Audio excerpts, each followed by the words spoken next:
I'm in basketball, track, cross country. I'm the leader of crew, and I do Kiets and student council. Hi, my name is Remo Brown. I'm in the marching band, the pep band, jazz band, swim team, and I'm on the Harrison Ultimate Raiders Frisbee Club. I'm Caitlin Williams, and I'm on the soccer team, the track team, and the cross-country team, and I'm also part of athletic leadership. My name is Maxwell Bloom. Activities, I do swimming here at Harrison, and I've done track as well. My name is Clifton Ruckers, so I am a part of A-Lot. I am the vice president or co-president. I'm also part of student council. I'm just a member, and I started this year. I also am in the work-based learning program, and I got my job at Purdue Federal, so I work here and at the main branch. My name is Morgan Desenfants, and I play soccer, basketball, ran track, unified track, leader of Champions Together, co-president of Kiets, National Honor Society, Lettersman Club, athletic leadership. I'm a lifeguard, and I've had 10 years of 4-H. Hello everyone, my name is Malachi Strong, and I'm running for a Homecoming King. Some activities I've been a part of is the Harrison High School swimming and diving team. I did the breaststroke and I swam sectionals with it.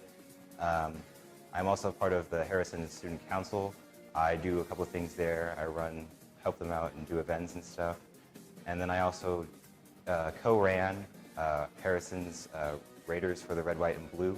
We do stuff for the veterans and other stuff like that. And I also am a chairman for Esports Club. My name is Sky Oliver, and currently I am involved in swimming, golf, student council, NHS, Kiets, and Letterman's Club, I think. If I was given $1 million, I would invest in creating a Starbucks cat cafe, which essentially would be a Starbucks cafe with a bunch of cats running around in it, but instead of the mermaid being the logo, it would be a picture of me holding my cat Harry. So if I had $1 million, I would either buy a new drum set, buy art supplies, buy comic books, or wait for the stock market to crash and then buy a bunch of stocks. So I would carefully plan a year-round vacation with my mom around the world to the dot, hotels, restaurants, and everything. I would probably use most of that to travel around the world for a little bit, you know. I don't really know what I want to do like right after high school. And so having that money to just figure out what I want to do would be nice. But then I would also use like some of my funds to like donate to like some charities around here and stuff like that. Because I know like, especially like for animal shelters, you know, they get harmed and stuff. And it makes me sad just like to see those commercials and stuff, so I want to do something for them especially. And then I'd also give some to my parents and stuff, make sure that they're okay. And maybe my brothers if they're nice to me, you know. I don't know, if I had $1 million, they might just be stuck without $1 million. If I had $1 million, I would put it into Mrs. Newton's van to fix all the dents I've put into it. If I had $1 million, obviously I would save it, and then I would also pay for my college because it's definitely not cheap.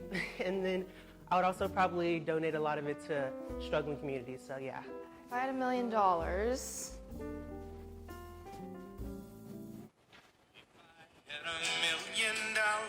If I had $1 million, well, I'd buy you a house.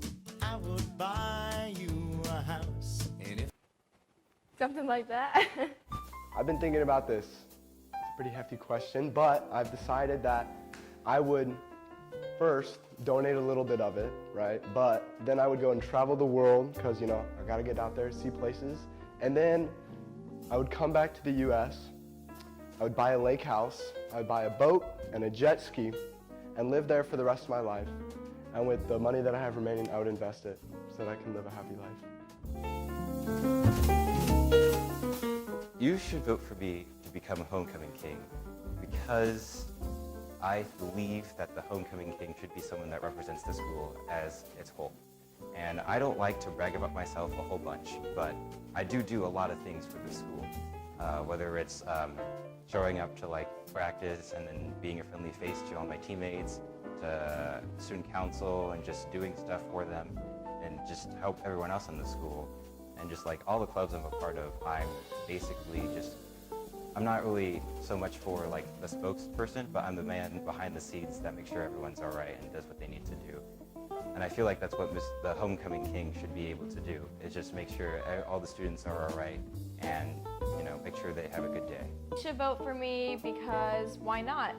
But I feel like I represent Harrison well, and I work really hard towards my goals and focus on those, so this would be a fun but different memory to have in high school. Because it'd be pretty cool if they did, and I guess why not, you know? Well, see, when Caitlin Williams and I tried on the crown, I thought it fit her head better, so don't vote for me, vote for Caitlin.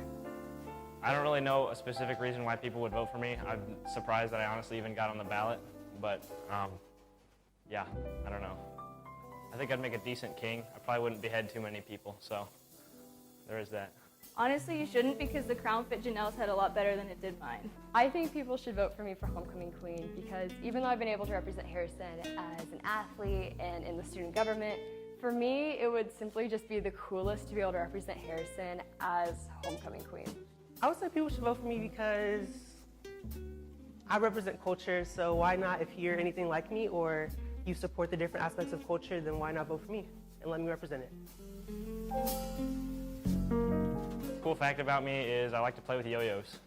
I can yo-yo with my left hand, and that's pretty dope. And another cool fact I'll add is that Cars is the best Pixar movie, and that's my favorite Pixar movie. And if you think it's something else, I'm sorry, you're wrong. Cars is the best. I oftentimes use the fact that I wanted to do stuff before as the reason I should do it now. So I kind of use my past self as my reference. One time, I taught Caitlin Williams how to whistle. A cool fact about myself is that I have been told many times that I make pretty delicious cookies. I apparently get the doughness and the chuckliness just right, so that when you bite into it, you get chewy goodness in your mouth. So if you want one and I have one in the halls, I guess I could maybe give you them. Janelle taught me how to whistle. One fun fact about me is that I do the morning announcements on Mondays and Fridays, and I love telling dad jokes. So I'm gonna give y'all another joke for the day. Where did the pirate captain get his hook? From a secondhand store. I used to show sheep in 4th grade, and the sheep dragged me across the show arena, and I have a video of it, so I can just show that.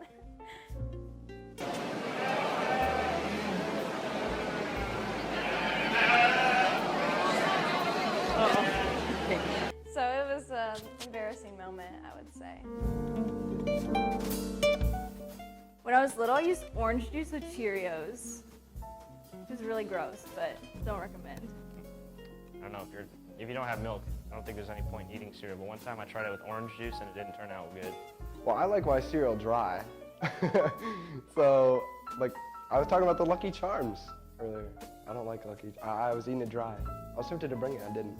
But substitute, chocolate milk. Okay, almond milk. Not orange juice, probably water. Milk has no flavor, so why not water?